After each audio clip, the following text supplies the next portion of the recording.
말씀이었습니다. 요즘 날씨가 너무 덥다고 했습니다. 바로 이때 우리 교회 공동체는 예수님의 마음을 잘 헤아리는 자가 되어 그리고 예수님의 마음이 머무는 그를 위해 예수님의 마음이 머무는 그곳을 위해 예수님의 국률의 마음을 품고 마치 나의 일처럼 간구하며 기도하는 자가 되자고 했습니다. 또 내가 처한 상황이 아무리 아닌 것 같아도 오히려 예수님의 은혜 주심을 기대하며 결국 예수님께서 선포하시는 믿음의 소유자가 되자고 했습니다. 그리하여 한여름의 얼음 냉수처럼 예수님의 마음을 시원케 해드리는 자가 되자고 했습니다. 잠언서 25장 13절 말씀 함께 암송하겠습니다. 살아계신 하나님의 말씀, 충성된 사자는 그를 보낸 이에게 마치 추수하는 날의 얼음 냉수 같아서 등이 그 주인의 마음을 시원하게 하느니라. 잠언 25장 13절 말씀. 네, 한 주 동안 주님께 시원한 얼음 냉수 같은 존재가 되셨는지 아니면 미지근한 물이 되셨는지 아주 뜨거운 물이 되셨는지. 요한복음 7장 53절부터 8장 11절은 오랫동안 성경학자들에게 아주 심각한 골칫거리였습니다. 왜냐하면 신약 성경 초기 사본 중에는 이 본문을 기록하지 않는 것이 많았기 때문입니다. 여러분 그 7장 53절 앞에 보면 이렇게 대가로가 있고요. 8장 11절 끝나면 또 이렇게 딱 막아지는 대가로가 있어요. 그죠? 예. 처음 보셨나요? 네. 성경에 보면 그런 부분이 마가복음 끝부분에도 있는데 이건 뭐냐면 어떤 사본에는 기록이 되어 있고 어떤 사본에는 기록이 되어 있지 않다라는 그런 뜻입니다. 그렇다면 이 문제를 해결할 수 있는 방법은 무엇일까? 그래서 많은 학자들이 이 이야기를 글로 기록되지는 않았으나 교회에는 알려져 구전 형태로 계속 말로 전해지다가 결국 몇몇 요한복음 사본에 기록된 이야기로 보는 것입니다. 하지만 이거 말고 제가 지지하는 또 하나의 방법이 있습니다. 오랫동안 중동의 전통 문화의 집안의 명예는 성과 관련된 집안 여자들의 행실을 하나로 묶어 이해했습니다. 이 때문에 보수층이 강한 전통 촌락에서는 성과 관련된 법을 어긴 여자들이 가족에게 죽임을 당하는 일도 종종 있었다는 것입니다. 지금도 중동 지방에서 이렇게 개종을 한다거나 이렇게 이거 히잡을 이렇게 벗고 할부하고 다니거나 그러면 아버지가 나서서 길거리에서 그 여자를 어떻게 딸을 죽이는 경우가 있죠. 그만큼 이 예수님이 살던 그 당시에도 완전히 집안의 명예, 이 수치 이걸로 먹고 살았어요. 그들은. 그래서 집안의 명예가 무너진다. 그러면 자식도 거기에 반하면 그냥 죽이는 거예요. 또 뿐만 아니라 이 필사본 이렇게 시대에는 무언가를 베끼길 원하는 사람은 늘 필사자를 고용했어요. 때문에 교회사 초기 몇 세기 동안은 집안의 가장은 요한복음 사본을 전문 필사자에게 가져가 이런 말을 했을 가능성이 아주 높습니다. 이 요한복음 문서 사본을 하나 만들어 주시오. 다만 간음한 여자 이야기는 좀 빼주십시오. 나는 내 딸이 이 간음을 저질러 놓고도 되게 예수님도 이런 여자를 용서하셨으니 아버지도 저를 용서해 주셔야죠 라고 말하는 것을 듣고 싶지 않소. 당연히 필사자는 돈을 받고 하기 때문에 요청하는 손님의 요구에 따라야 했습니다. 하지만 사회문화 속에 깊이 뿌리 내린 태도를 거스르는 이야기를 그대로 보존할 만큼 용감한 그리스도인들도 있었다는 것. 그러니까 제가 여러분께 드리고 싶은 이 결론은 이 이야기는 이렇게 가로로 묶어진 이야기는 진정 예수님의 것이다라는 것이죠. 레이먼드 브라운 신학자가 그랬듯이 매츠거 신학자가 그랬듯이 케네스 E 베일리 신학자가 주장했듯이 저도 이 기사가 역사적 사실을 기록한 것이라고 확신합니다. 방금 열거했던 수많은 신학자들 저도 모릅니다. 책으로 그냥 만났을 뿐입니다. 이 본문이 현재 요한복음에서 자리한 위치도 아주 문맥과 잘 들어갔습니다. 이제 본문으로 들어가겠습니다. 정확하게 이해해서 이 이야기는 요한복음 7장 37, 38절에서 시작합니다. 명절 끝날 곧 큰 날에 예수가 와서 외치시되 누구든지 목마른 자는 내게 와서 마셔라. 나를 믿는 자는 성경이 말한 것처럼 그의 마음에서 생수의 강이 흘러나오리라. 본문에 언급된 명절은 7일 동안 지속되는 초막절로 알려져 있습니다. 우리나라에서는 반쪽 의미인 추수감사절로 지키죠. 예수님은 예루살렘에 이 명절을 보내시고 명절의 절정에 이른 이 마지막 날에 일어나셔서 하나님이 자신을 통해 이사야서 55장 1절부터 3절을 성취하셨음을 선포하셨던 것입니다. 오호라 너희 모든 목마른 자들아 물러나오라. 돈 없는 자도 오라. 너희는 와서 사 먹되 돈 없이 값 없이 와서 포도주와 젖을 사라. 너희가 어찌하여 양식이 아닌 것을 위하여 은을 달아주며 배부르게 하지 못할 것을 위하여 수고하느냐. 내게 듣고 들을지어다. 그리하면 너희가 좋은 것을 먹을 것이며 너희 자신들이 기름진 것으로 즐거움을 얻으리라. 너희는 귀를 기울이고 내게로 돌아와 들으라. 그리하면 너희의 영혼이 살리라. 내가 너희를 위하여 영원한 언약을 맺으리니 곧 다윗에게 허락한 확실한 은혜이니라. 이러한 예수님의 주장은 당연히 큰 소동을 일으켰습니다. 예수님의 발언에 대해 사람들이 즉시 보인 두 가지 반응을 요한은 기록하고 있습니다. 군중은 혼란스러워하고 의견이 갈렸습니다. 대제사장들과 바리새인들은 예수님을 잡으라고 명령할 정도로 화를 냈습니다. 그러나 예수님을 잡으러 간 관원들은 그들이 받은 명령을 이해할 수 없었습니다. 왜냐하면 예수님이 군중에게 큰 인기가 있었기 때문입니다. 그들이 보고한 대로 7장 46절 일찍이 이 사람과 같이 말하니가 아무도 없었습니다. 그러자 바리새인들은 율법의 주제를 꺼내며 이렇게 말했습니다. 49절 율법을 모르는 이 무리는 저주를 받은 자들이다. 그들은 이렇게 생각했을 겁니다. 예수 나이가 겨우 30이다. 그런 그가 어떻게 자신을 두고 그런 믿을 수 없는 주장을 할 수 있단 말이다. 하지만 요한복음 3장에 출연했던 니고데모, 바리새인이자 유대인의 지도자였던 그는 예수님이 어떤 분이셨는지 이미 알고 있었기 때문에 예수님을 두둔하며 옹호했습니다. 그러나 이내 묵살당하고 말았습니다. 그리고 모든 사람이 집으로 돌아갔습니다. 이렇게 이례전이 끝났습니다. 예수님을 반대하는 자들은 간밤에 이례전을 준비할 수 있었습니다. 이슈는 분명했습니다. 예수님은 자신이 하나님이 그분의 백성에게 생수라고 주장하셨습니다. 이를 들었던 대제사장들과 바리새인들은 곧 이사야 55장을 생각해냈고 때문에 그들은 뚜껑이 열리고야 말았습니다. 그들의 앞마당에서 그들과 그들의 권위에 도전하는 일이 벌어졌던 것입니다. 그러니까 자기들 밥그릇에 큰 문제가 발생한 거죠. 로마의 앞잡이 역할을 하면서 그 자리를 로마에게 돈을 주어가면서 대제사장과 그리고 그 바리새인 그 자리를 지키고 있었기 때문이죠. 그들은 대응할 수밖에 없었습니다. 이들이 처음 보인 반응은 교활한 작전 계획을 짜는 것이었습니다. 바리새인들이 만일 예수님이 자신의 무덤을 파도록 유도하는 율법 해석 문제를 내어 그에게 공개적으로 망신을 줄 수 있다면 예수님의 인기는 금세 시들고 그들의 골칫덩이도 해결될 것입니다. 그래서 이들은 밤중에 가늠하다 붙잡혔다고 하는 여자를 잡아다가 예수님과 사람들 앞에 내보이려고 가두어 두었던 것입니다. 다음날 아침 예수님은 성전을 피해서 가려면 그러실 수도 있었습니다. 전날 예수님은 공개적으로 놀라운 선언을 하셨습니다.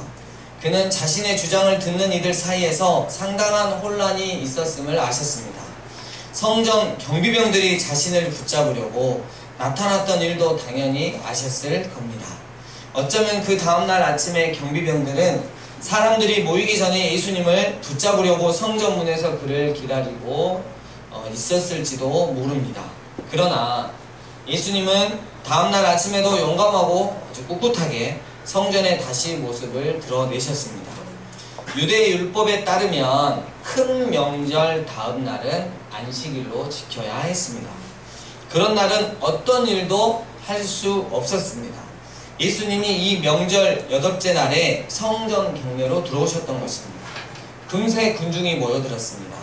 예수님은 훌륭한 랍비가 그러했듯이 앉아서 그들을 가르치시기 시작하셨습니다. 그제야 바리새인들이 움직이기 시작했습니다. 그들은 증인을 원했습니다. 그것도 아주 많은 증인을. 서기관들과 바리새인들이 불쑥 나타나 군중이 지켜보는 가운데 예수님의 말씀을 가로막았습니다. 그들은 자신들이 전날 밤에 붙잡은 여자를 데려와 그녀가 간음하다가 현장에서 잡혔다고 말했습니다. 우린 여기에서 당연히 생길 수밖에 없는 의문이 듭니다. 아니, 어떻게 이런 종교인들이 간음하는 여자를 현장에서 붙잡는단 말인가? 더욱이 간음은 혼자 하는 행위가 아니지 않는가? 이 여자가 현장에서 잡혔다면 여자를 붙잡은 자들은 여자와 간음한 자도 보았을 것이고 그가 누구인지도 알았을 것이다. 레위기 20장 10절, 율법은 간음한 자들을 돌로 쳐서 죽이라고 명령한다. 그럼 이 여자와 간음한 남자는 어디 있는가? 율법에 이토록 목을 매는 자들이 어찌하여 여자만 붙잡고 남자는 붙잡지 않았던가? 전날 바로 이 종교 지도자들은 군중에게 율법을 모르는 자들이라고 아주 저주를 퍼부어댔습니다. 이제 그들은 율법을 실현한다는 이름으로 율법을 어기고 있는 것입니다. 그렇다면 이들의 진짜 속내는 무엇이었을까요? 그들이 간음한 여자만 데려오고 그녀와 간음한 남자는 데려오지 않았다는 사실은 그들의 관심사가 율법 준수가 아니라 예수님에게 공개적으로 망신 주는 것이었음을 분명하게 보여줍니다. 여자는 그들의 계획의 소품에 불과했습니다. 또 이 이야기에는 또 하나의 중요한 구성 요소가 있습니다. 이 성전 안에는 이렇게 3면이 회랑이 있었어요. 가쪽으로. 회랑은 우리 기둥 있죠. 동그란 기둥이 쭉쭉쭉 있어가지고 이렇게 그늘만으로 막아놓고 쭉 복도 같은 길이 있는 거죠. 거기 위로 로마 군인들이 자주 순찰을 왔다 갔다 해요. 왜냐하면 성전 안에서 소요 사태가 많이 발생을 했기 때문에 그 위로 이렇게 로마 군인들이 왔다 갔다 하고 있고 밑에는 예수님께서 가르치시면서 바리새인들이 등장을, 수많은 군중들이 모여들어요. 그러니까 로마는 예수님을 둘러싸고 벌어지는 모든 장면을 지금 지켜보고 있는 거예요. 로마 군인들이. 그리고 모든 사람이 또한 이 무장한 이 군대의 존재를 의식했다는 것입니다. 이 상황 가운데서 우리가 말씀을 보아야 합니다. 바리새인들은 과정법, 즉 우리가 이런 여자를 붙잡았다면 당신은 어찌하겠소? 라고 묻지 않았습니다. 대신 그들은 간음 혐의로 잡힌 여자를 예수님 앞에 데려다 보여주면서 이렇게 물었습니다. 선생님, 이 여자가 간음하다가 현장에서 붙잡혔습니다. 자, 모세 율법은 이런 여자를 돌로 쳐 죽이라고 명령합니다. 선생님은 이 여자를 두고 뭐라고 말씀하시겠습니까?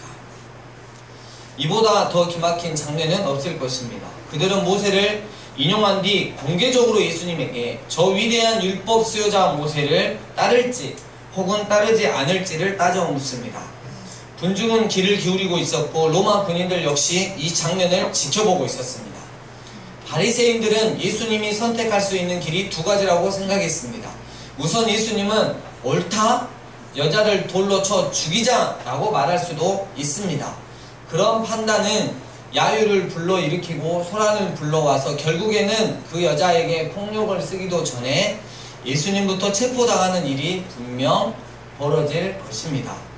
요한은 로마가 유대인들에게 누군가를 사형에 처할 권리를 인정하지 않았다라고 요한복음 18장 31절에 기록하고 있습니다. 그러니까 유대인으로서 사형을 선고하는 것 자체는 로마에게 뭐다? 항명하는 것과 같다. 로마법을 어기는 것과 같다라는 뜻입니다. 또 예수님의 또 다른 선택은 이렇게 말하는 것입니다. 여러분, 우리는 모세율법이 뭘 요구하는지 압니다. 그러나 우리가 살아가는 정치적 현실을 피할 수는 없습니다. 여러분 주위를 둘러보십시오. 그렇습니다. 우리는 로마의 지배를 벗어나 해방을 얻을 날을 고대합니다. 그렇게 해방을 얻은 뒤에는 모세율법을 엄격히 지킬 수 있을 겁니다. 그러나 그때까지는 참고 기다리며 관용을 베풀어야 합니다. 만일 예수님이 이런 말을 했다면 그의 대적자들은 예수님을 겁쟁이라고 비판했을 것입니다. 과연 예수님은 모세율법을 반대할까요? 아니면 적당한 타협안을 내놓고 자신은 슬그머니 뒤로 빠질까요? 그가 모세 율법을 따르려 한다면 붙잡힐 것입니다. 하지만 그가 모세 율법을 무시하려 한다면 사람들은 더 이상 그를 믿지 않을 것입니다. 바리새인들은 어느 쪽이든 자신들이 이기게 되어 있다고 확신한 탓인지 자기네 앞마당에서 공개적으로 한판 승부를 벌일 계획을 짰습니다. 이에 예수님은 어떤 반응을 보이셨을까요? 바리새인들은 율법을 엄격히 적용하길 원했습니다. 하지만 예수님은 당신 앞에 있는 여자 속에서 상한 갈대와 희미하게 꺼져가는 심지를 보시고 그녀에게 긍휼을 베푸시려 싸우십니다. 이사야 42장 3절 그는 상한 갈대를 꺾지 않으시며 희미하게 꺼져가는 심지를 완전히 끄지 않으시리니 그가 정의를 신실히 행하시리라. 각자가 나름대로 정의를 추구합니다. 이 경우에는 어느 쪽이 이겨야 할까요? 예수님은 선택하시고 그에 따라 행동하셨습니다. 명절의 여덟 번째 날은 유효한 모든 법이 안식일로 다루는 날이었습니다.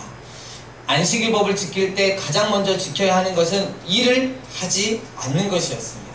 랍비들은, 선생들은 글을 쓰는 것도 일로 여겼습니다. 하지만 그들이 잉크로 종이 위에 글을 적는 것처럼 영구적인 표시를 남기는 일만을 글쓰기로 규정했습니다. 사람이 손가락으로 흙에 적는 것은 그러니까 허용이 됐다는 거예요. 그 경우는 지속적인 표시를 남기지 않기 때문입니다. 곧 바람이 표시를 날려버릴 것이기에 이를 쓰는 행위는 안식일에 허용이 된 것입니다. 이 이야기에서 예수님의 행동은 유대인의 안식일법을 알고 있는 것으로 보입니다. 예수님의 첫 반응은 몸을 굽혀 당신 손가락으로 흙에 글을 쓰신 것입니다.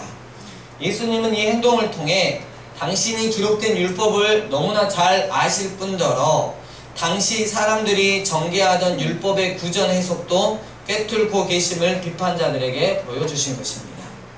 예수님은 이렇게 말씀하고 있는 것입니다. 나는 무지렁이 촌놈이 아니라, 무지렁이는 아무것도 모르는 어리석은 사람을 뜻하는 거죠. 율법도 잘 알고 요새 너희들이 율법을 어떻게 해석하는지도 훤히 알아.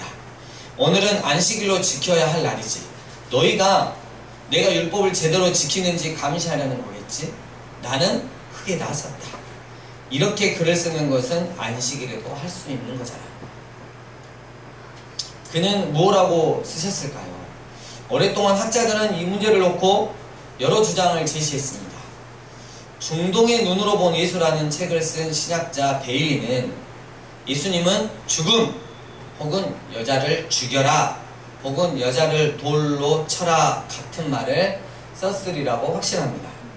우리가 이것에 동의한다면 예수님이 이어 하시는 말씀은 그가 사형을 선고하셨음에 전제합니다. 그는 모세 율법을 엄격히 지키는 쪽을 택하셨습니다.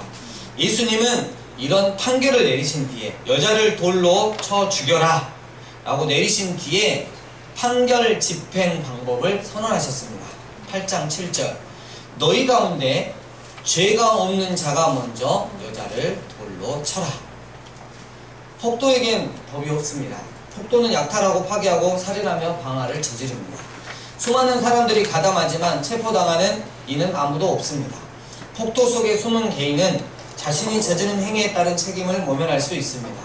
따라서 설령 군중 속에 있는 모든 사람이 이 여자에게 돌을 던지더라도 그녀의 죽음에 책임을 질 개인은 아무도 없습니다. 그러나 예수님은 너희 중에 죄 없는 자가 먼저 여자를 돌로 치라라고 말씀하심으로써 군중 속의 한 사람 한 사람에게 각각 이름과 얼굴을 부여하셨습니다. 예수님은 각 사람에게 이 행위에 가담한 책임을 인정하라고 요구하셨던 것입니다. 앞서 말했지만 중동의 문화는 수치와 명예의 문화입니다. 중동에서 어린이들이 늘상 듣는 말이 야, 너 그거 잘못했어. 잘못한 게 이렇게 우리처럼 말하는 게 아니고 아이들이 잘못하면 뭐라고 하냐면 이게 너에게 그것은 부끄러운 일이다 라고 말한다고 합니다. 이런 행위는 집안을 부끄럽게 하고 저런 행위는 집안의 영예를 드높입니다. 남자나 여자나 부끄러운 일을 피하고 명예를 지키려고 합니다. 이 이야기에서 만일 누군가가 군중 속에서 걸어 나오면서 자신은 죄가 없다고 주장한다면 이사야 53장 6절 우리는 다 양 같아서 제 길로 갔다라고 기록한 것을 볼 때 사람들은 그의 행동을 두고두고 그의 수치로 기억할 것입니다. 전도서 7장 20절은 분명 이 땅에는 선을 행하고 죄를 짓지 않는 의인이 없다라고 말씀합니다. 이런 본문들이 대대로 전해 내려왔을 텐데 어느 지도자가 어느 사람이 자신은 죄가 없다라고 주장하겠습니까? 모든 장면이 한순간에 극적으로 바뀌었습니다. 예수님을 대적하는 자들이 이제 반대로 압박을 느낍니다. 그들은 각기 뭔가 결정을 내려야 합니다. 중동에서는 이런 상황이 되면 사람들이 자연스럽게 그 자리에서 가장 나이가 많은 사람들의 눈치를 본다고 합니다. 군중의 연장자가 예수님의 도전에 반응할 용기를 가지고 있는지 살펴봅니다. 예수님은 몸을 숙여 다시 흙 위에 글을 쓰셨습니다. 예수님의 대적자들은 가장 나이가 많은 이로부터 가장 어린이까지 부끄러움을 당하고 그 자리를 떠났습니다. 하지만 예수님은 땅을 바라보시고 대적자들이 공개적으로 망신을 당하는 모습을 지켜보지 않으셨습니다. 예수님은 당신이 이기셨다고 우쭐대지도 대적들의 상처를 건드리시지도 않으셨습니다. 예수님은 그들에게 망신 주신 걸로 기뻐하시지 않고 다만 여자를 구하고자 하실 뿐입니다. 무대는 텅 비고 예수님과 고발당한 여자만이 남았습니다. 어느 문화에서든 어려운 처지에 빠질 수 있는 지름길 중 하나는 특정 분야의 권력자를 바로 그의 전문 분야에서 공개적으로 망신을 주는 것입니다. 그런데 바로 이것이 예수님이 하신 일이었습니다. 바리새인들은 예수님을 망신 주려 했으나 도리어 그들 자신은 군중 앞에서 망신을 당했습니다. 몇 분 전만 해도 두려움에 떨던 여자는 잔인한 폭력과 고통스러운 죽음을 당하리라고 예상했습니다. 그런데 갑자기 바리새인들은 그녀가 아니라 예수님에게 화를 냈습니다. 예수님은 엄청난 대가를 치르고 바리새인들의 적대감을 그 여자로부터 자신에게 옮겨 놓으셨지만 심지어 예수님은 그 여자의 이름도 모르셨습니다. 이사야 53장 5절 그가 채찍에 맞음으로 우리가 나았도다. 여자는 자기 목숨을 구해준 뜻밖의 값진 사랑을 받았습니다. 예수님은 그녀를 위해 하신 일 때문에 곧 대적자들이 더 큰 몽둥이를 들고 다시 돌아와 예수님 당신을 해야 할 것이라는 것을 알았습니다. 하지만 예수님은 이런 값진 사랑은 우리의 삶을 바꾸는 능력이 있음을 보여주십니다.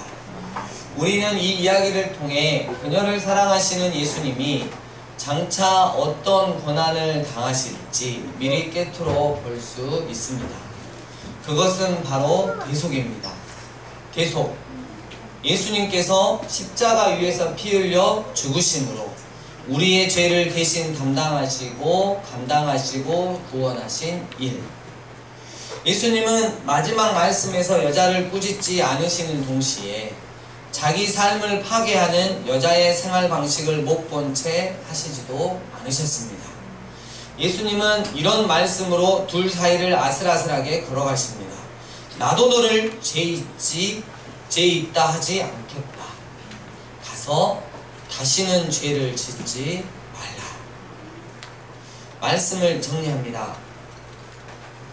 초막절 끝날 예수님께서는 이사야 55장을 인용하시며 당신이 바로 영원히 목마른 자들에게 생수를 주실 분이심을 수많은 군중 앞에서 선포하셨습니다. 이에 대제사장들과 바리새인들이 예수님 과연 구약에 예언된 메시아이신지 아예 확인조차도 하지 않고 오직 자신들의 밥그릇을 지켜내기 위한 교활한 작전을 짰습니다. 그들은 밤새도록 죄를 사하시는 하나님을 찬양하는 행사에 참석하는 대신 밤중에 가늠하다 붙잡힌 여자를 잡아다가 예수님을 공경에 빠뜨리기 위해 가둬두었습니다. 명절 8일째 되는 날, 즉 안식일에 예수님은 어김없이 성전에 들어오셔서 군중들을 가르치시기 시작했습니다. 바로 그때 교활한 작전을 세웠던 그들이 예수님의 말씀을 바로받고 어젯밤에 가늠하다 현장에서 사로잡은 여자를 들이대며 예수님께 물었습니다. 선생님, 이 여자가 가늠하다가 현장에서 붙잡혔습니다. 모세율법은 이런 여자를 돌로 쳐 죽이라고 명하는데 선생님은 이 여자를 두고 뭐라 말씀하시겠습니까? 어찌까요? 당신은 이제 딱 걸리셨습니다. 군중과 로마 군인들도 지켜보는 앞에서 예수님은 과연 뭐라 말씀하실지. 옳다, 여자를 돌로 쳐 죽여라 하면 군중들에게는 야유를, 사형권이 있는 로마 군인들에게는 체포를 당할 것입니다. 모세율법을 알지만 지금은 때가 아니다 라고 하면 로마 군인들에게서 체포당함을 면할 수는 있지만 군중들에게는 겁쟁이라고 손가락질 당할 것입니다. 하지만 율법도 상한 갈대와 같고 희미하게 꺼져가는 심지와 같은 그 여자도 예수님은 포기할 수 없었습니다. 예수님이 움직이셨습니다. 그들이 만들어 놓은 안식일법을 지키며 흙 위에다 글을 쓰셨습니다. 그 여자를 돌로 쳐라. 예수님은 이런 판결문을 쓰신 후 판결 집행 방법을 말씀하셨습니다. 너희 가운데 죄 없는 자가 먼저 여자를 돌로 쳐라. 모든 장면이 순식간에 극적으로 바뀌었습니다. 모든 사람이 그 현장을 다 떠나고 여자와 예수님만 남았습니다. 그 여자는 예수님께 자기 목숨을 구해준 뜻밖의 사랑을 받았습니다. 예수님께서 그 여자에게 말씀하셨습니다. 나도 너를 죄 있다 하지 않겠다. 그러나 가서 다시는 죄를 짓지 말라. 예수님은 여자를 정죄하지 않으시는 동시에 자기의 삶을 파괴하는 여자의 생활 방식을 못 본 채 하시지도 않으셨던 것입니다. 사랑하는 강주 삶의 예배인교회 예배자 여러분, 예수님의 대속, 예수님께서 십자가 위에서 피 흘려 죽으심으로 나의 죄를 대신 감당하시고 구원하시니 그 예수님께서 이 시간 우리에게 말씀하십니다. 이제 너를 죄 있다 하지 않겠다. 하지만 네가 나의 십자가 대속을 생명으로 만났다면 지금 네가 짓고 살아가고 있는 죄에서 떠나라. 너의 삶을 개혁하고 너의 삶의 방식을 바꿔라. 나를 절대로 이용해서는 안 될 것이다. 제 밥그릇만 챙기는 파렴치하고도 무늬만 교인은 더더욱 안 될 것이다. 예수님은 십자가의 의미를 삶으로 살아내셨습니다. 그분은 여자에게 뜻밖의 값진 사랑을 베풀어 주셨습니다. 이제 우리는 이 여자의 이야기가 어떤 반응을 보였을지 깊이 생각해 보면서 하나님께서 십자가에서 나에게 베푸신 값진 사랑에 나도 어떻게 보답해야 할지 깊이 생각해 보아야 할 것입니다. 어떻게 보답해야 할지를. 교회를 다니면서 제 밥그릇만 챙기기에 급급한 삶을 변화시키고 삶을 개혁시키지 않는 그런 모습으로 우리는 살아갈 수는 없을 것입니다. 이 시간 이 오늘 본문 말씀을 통해서 정말 꺼져가는 등불 같은 나를 구원해 주신, 나를 대속해 주신 예수님의 그 사랑 앞에 어떠한 나의 삶으로 보답해야 할지 다시 한번 결단하며 주님 앞에 나아갔으면 좋겠습니다. 우리 이 시간 함께 기도하시겠습니다.